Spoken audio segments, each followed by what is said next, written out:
Jadi itu yang terjadi. Sebuah keluarga berupaya untuk mengendalikan sebuah bangsa, sementara setiap malam 9 juta keluarga di Indonesia tidur dengan perut keroncongan. Kelaparan di Indonesia itu ada 9,8 juta keluarga. Apakah cerita tadi di awal ketika seorang bocah menelpon suami dari tantenya atas perintah bapaknya, apakah itu perbuatan tercelah? Bukankah di dalam ilmu hukum impeachment itu dimungkinkan kalau ada perbuatan tercelah dari kepala negara?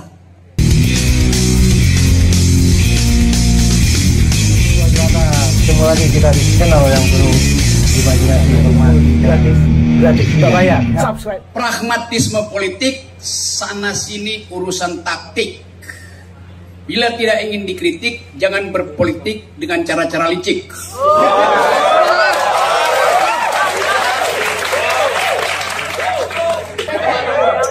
Anies adalah korban politik licik.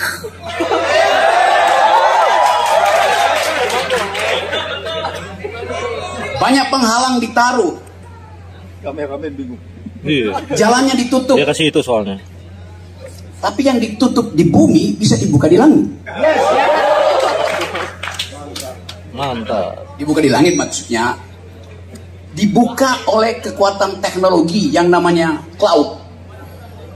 Karena itu percakapan di cloud tentang Anies lebih banyak daripada percakapan di koran-koran yang dikuasai negara.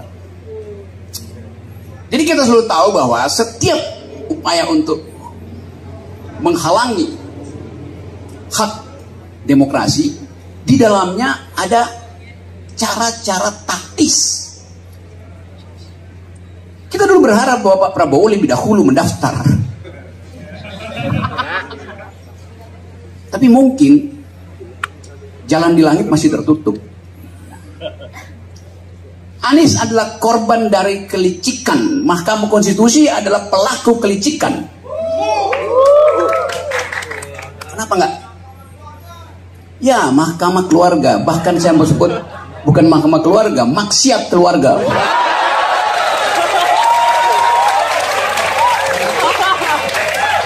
Saya terangkan di mana maksiatnya ya.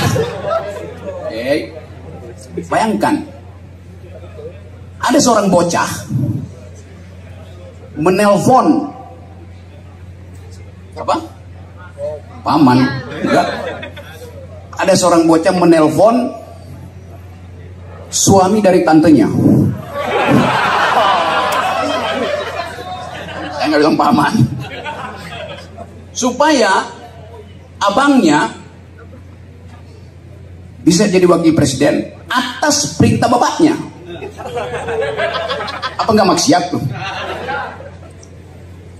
Jadi itu yang terjadi. Sebuah keluarga berupaya untuk mengendalikan sebuah bangsa, sementara setiap malam 9 juta keluarga di Indonesia tidur dengan perut keroncongan. Kelaparan di Indonesia itu ada 9,8 juta keluarga, tertinggi di Asia tuh. Apa itu bukan kemaksiatan sebuah keluarga? Padahal hak dari 9, juta orang itu untuk memperoleh nutrisi minimal yang harus diberikan oleh negara. Ketika mereka bangun pagi, dia hanya berharap dapat BLT. Anda bayangkan, hak warga negara untuk disuapi oleh negara. Begitu negara tiba di depan pintu rumah orang-orang miskin ini, di situ udah tersedia goodie bag. 1 liter minyak goreng, 5 kilo beras, dan ada wajah seseorang ditempel di situ.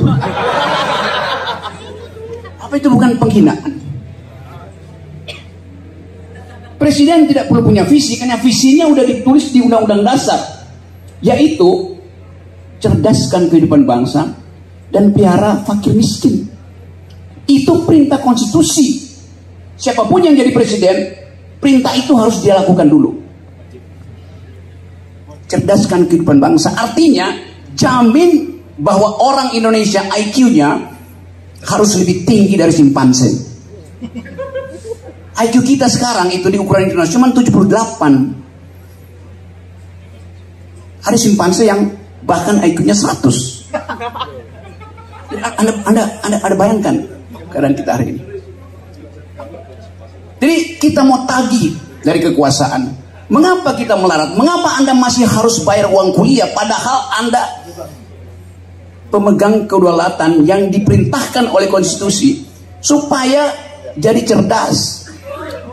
Anda masuk UI sekarang, Anda masuk fakultas kedokteran, Anda mesti keluar 2 miliar rupiah tuh buat nyogok lewat jalur mandiri. Saya tahu tuh banyak rektor yang ditangkap karena memanfaatkan jalur mandiri dipakai buat nyogok. Ada anak SMA teman saya nomor 1 nggak bisa masuk UI, yang paling bodoh di kelasnya itu masuk UI karena punya 2 miliar. Ya, boleh banget. Karena itu nggak ada yang ngawasin tuh. Mestinya semuanya dites aja, kalau bego ya bego. Kan itu dasarnya kan. Kenapa? Karena dibisniskan pendidikan itu. Anda dapat KIP tadi, lalu Anda takut kritik pemerintah, seolah-olah itu beasiswa pemerintah. Beasiswa itu saya yang bayar melalui pajak saya, melalui pajak Pak Habil dan teman-teman saya. Jadi itu adalah hak saudara, bukan hadiah dari negara. Karena negara ini bukan negara kapitalis, bukan negara neolib. Negara ini dirancang berdasarkan perintah konstitusi, pelihara fakir miskin. Artinya gratiskan kesehatan supaya dia bisa berpikir tanpa harus dibebani dengan iuran BPJS. Seolah-olah udah dapat iuran BPJS, negara sudah merawat mereka. Anda sakit, Anda pergi ke rumah sakit punya BPJS, dokternya bilang iya, tapi nggak ada dokter di sini. Ada dokter, iya, tapi peralatannya nggak ada. Terpaksa Anda pindah ke rumah sakit swasta yang bayar mahal. Jadi teori tentang negara kesejahteraan tidak dipraktekkan di kita. Itu yang terjadi. Nah karena itu saya balik pada kemaksiatan tadi ya. Sekarang orang berupaya untuk memuji-muji, misalnya Mahkamah Konstitusi kan masih ada dissenting opinion, jadi tidak betul direkayasa. Buktinya Saldi Isra masih ngoceh. Anda baca kan Saldi Isra? Nah Saldi Isra udah ngoceh dari 5 tahun lalu. Setiap kali dia bikin dissenting opinion, tapi setiap kali skornya ada 5-4, 6-3. Artinya apa? Artinya Saldi Isra diumpankan di situ untuk seolah-olah masyarakat anggap bahwa nggak ada rekayasa karena ada dissenting opinion dari Saldi Isra. Konyol. Mestinya Saldi Isra sadar bahwa dia hanya dimanfaatkan di situ, diumpankan untuk jadi devil's advocate. Masalah artinya advocatus diaboli, seolah-olah kritis. Padahal itu bagian dari sistem. Secara sistemik diarahkan mesti ada yang dissenting opinion, tetapi di ujung dissenting opinion itu tidak akan mempengaruhi keputusan akhir. Itu penyelundupan kemaksiatan hukum tertinggi dibuat oleh istana. Bukan betul, sangat betul. Yang lu korting-korting kalimat gue. Jadi apa yang mesti kita periksa sekarang? Sibuk para elit politik persoalkan kembali keputusan Mahkamah Konstitusi. Ngapain? Faktanya udah terjadi. Yang mesti dipersoalkan adalah perilaku politik presiden. Apakah cerita tadi di awal ketika seorang bocah menelpon suami dari tantenya atas perintah bapaknya, apakah itu perbuatan tercelah? Bukankah di dalam ilmu hukum impeachment itu dimungkinkan kalau ada perbuatan tercelah dari kepala negara?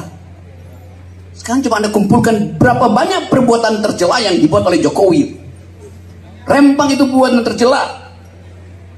Mengakali Omnibus Law dengan menjadikan dia perpu, itu ada perbuatan tercela.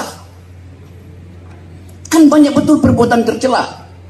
Jokowi intervensi dalam banyak kongres partai politik.